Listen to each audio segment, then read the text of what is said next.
Hello there, it's Samantha, and today I'm going to be doing my biannual bibliothon wrap-up for the summer biannual bibliothon 2015, as you can already tell from the title down below. Before I get into the video, I want to say a huge thank you to all of the biannual bibliothon girls.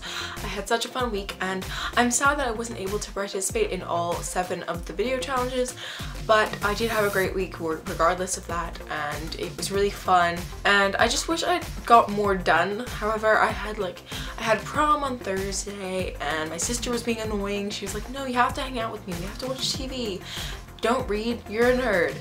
She was being very mean. And also on Saturday, which was the last day of the biannual bibliothon, I had my induction day at my work. It was my first day and it was fun. I enjoyed it, and then I had another shift on Sunday, but that's not important. So I'm just gonna go ahead and get on into the wrap-up. I actually managed to complete all 7 of the challenges, however I didn't read 7 books. So the first book that I finished during the biannual bibliothon was Paper Towns by John Green, and I actually really enjoyed this second time round. This was my second time. I read it the first time back in August of last year, and when I read it before, I rated it like 3.5 out of 5 stars. I was really disappointed with it and I just did not enjoy it. However, this time around I really enjoyed it and I ended up giving it a 4 out of 5 stars. I really liked the beginning section when Q and Margot go to their adventuring, and the middle dragged for me. The end is just disappointing, but overall I really enjoyed it, so I gave it a 4 out of 5 stars. I completed the challenges of reading a group book and a book about a social issue that you're passionate about, because it kind of deals with depression and stuff. I was planning on reading a different book to complete that challenge, but unfortunately I ran out of time during the read-a-thon. The next book that I read was Alice in Wonderland by Lewis Carroll, and I also read Through the Looking Glass, and this completed the challenges of genre you've read the least of this year and a book from your childhood. I really enjoyed this book. I think I gave it 5 out of 5 stars. It was good. Weird, I forgot how strange it is, but it is good regardless of that. The next book that I finished, I'd already started before we started the read-a-thon, and that was Uglies by Scott Westerfeld. Now, you may have heard me talking about this book before, but I did not enjoy most of this book. I started reading this book in October. I read about half of it in a day. Then I just hit a wall. And I was like, no, this book has put me in a slump. I can't deal with this book. I can't finish this book. No, I'm just putting this down for now. I will pick it up in like a couple weeks, and then those weeks turned into months, and then biannual bibliothon reading challenges came out, and one of them was to read a book that you did not finish. So I thought, perfect timing. So this book completed the challenges of a DNF book, which stands for did not finish, and a book set in a foreign country, because I believe that this is set in America. It doesn't really say, I don't think. For me, I feel like this is set in America, like that's the kind of feelings I'm getting from reading the book. But if I'm wrong, please correct me. I finished reading this book and I actually enjoyed it. At the end, I ended up giving this book a 4 out of 5 stars. I think it's more of a 3.75, but I will definitely be picking up Pretties because my friend lent it to me ages ago. So I'm gonna read that. This is never gonna be my favorite series. I probably will never reread it, but it was enjoyable and I do want to continue. So that's something. And for some reason, I can read this book really quickly. I think this writing style is just like a good writing style for me, and I should definitely pick up more of his stuff because he is a good writer. And the final challenge that I completed by reading 2 of the novellas from The Assassin's Blade by Sarah J Maas. So I read the first 2 novellas in this book. I was planning on just reading 1, but then I was like, oh, I forgot how much I love Sarah J Maas and this world. So I read 2 of the novellas. I read the first 2 because obviously I'm going to read them in chronological order, which were the Assassin and the Healer and The Assassin and the Pirate Lord, I think.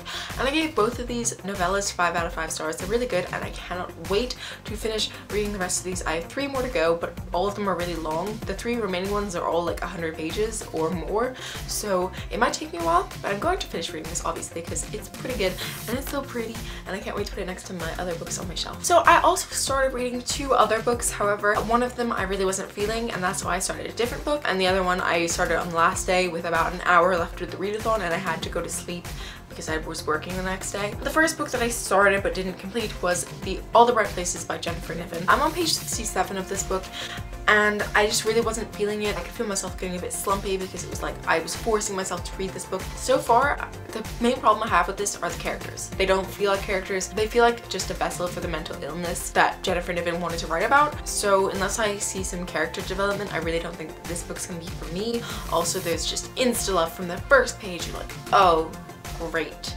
That's what's gonna happen in this book. But I hear it gets so much better, and I know that a lot of people love it, so hopefully I ended up liking it. No rating for that one so far. I'm putting it down for now and I'll pick it up again probably in a couple weeks or a couple days depending on how I'm feeling. And the final book that I picked up, as I said, I picked this up on the last day of the read-a-thon and I only read 29 pages of this book, and that is Percy Jackson and the Lightning Thief by Rick Riordan. I never read these books when I was a child, so I decided to purchase the first 4 back in January, and I am definitely, so far I'm really enjoying it and I cannot wait to find out what happens next. So here's all that I read during the biannual bibliothon. I finished 3 books and I read some of 3 more books. So that's going to be all for today's video, but before I go, I just want to say that if you missed any or all of my videos during the week, so like if you're new here maybe, I'll link my biannual bibliothon playlist down below. It does include my stuff from January as well, so if you go there and you don't want to watch my stuff from January, just go down to the summer TBR video, and from there downwards it's all my challenges from last week. So yeah, I hope you liked this video, and if you did, please give it a thumbs up. Let me know what you read, or just link your wrap up down below, and I'm really happy to go watch it. Thanks again to all of the biannual bibliothon ladies. I cannot wait for January. I'm really excited and I'm gonna put all of my effort in and make sure I get 7 videos up, because I'm sick and tired of just doing 5. For the past 2, I've only done 5 because I've missed 2 of the challenges. So I'm really sorry about that, but I will do it. I will do 7 videos next time. I will. So that's gonna be all for today's video. Let me know what you read down below, and I'll see you very soon with another one. Bye!